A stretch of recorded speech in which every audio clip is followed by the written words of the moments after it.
बहुत समय पहले एक दूर देश में एक राजा रहता था जिसकी एकमात्र बेटी थी, राजकुमारी सानवी।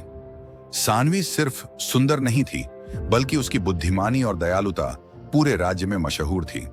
हर कोई उसकी तारीफ करता, लेकिन सानवी का एक रहस्य था जिसे वह किसी को नहीं बताती थी। एक दिन सानवी अपने महल के बगीचे में टहल रही थी। अचानक एक बूढ़ा साधु उसके सामने प्रकट हुआ। साधु ने कहा, राजकुमारी, तुम जिस चीज की तलाश कर रही हो वह तुम्हारे भीतर ही है, लेकिन इसे पाने के लिए तुम्हें अदृश्य रहस्य को हल करना होगा। सानवी चौंक गई। उसने साधु से पूछा, यह अदृश्य रहस्य क्या है? साधु मुस्कुराया और बोला, राज्य के उत्तरी जंगल में एक प्राचीन झील है। उस झील में तुम्हें अपने सवालों का जवाब मिलेगा, लेकिन ध्यान रहे, झील के पास जाते ही सब कुछ बदल जाएगा।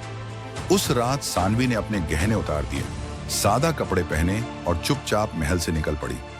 जब वह उत्तरी जंगल पहुंची तो उसने देखा कि झील अद्भुत थी। पानी कांच की तरह चमक रहा था।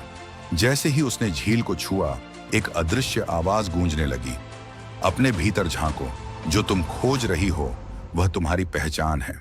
झील में उसने अपनी परछाई देखी, लेकिन वह परछाई स्थिर नहीं थी।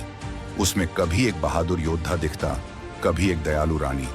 सानवी समझ गई कि यह झील उसे यह दिखा रही है कि वह जो चाहे बन सकती है।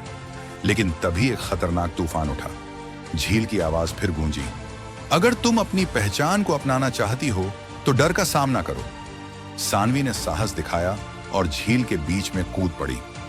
झील का पानी उसे घेरने लगा और उसने अपनी आंखें बंद कर ली। जब उसने आंखें खोली तो वह वापस महल में थी, लेकिन अब वह बदली हुई थी। अब उसे पता था कि उसकी असली सुंदरता उसकी बुद्धिमानी, साहस और दयालुता में है।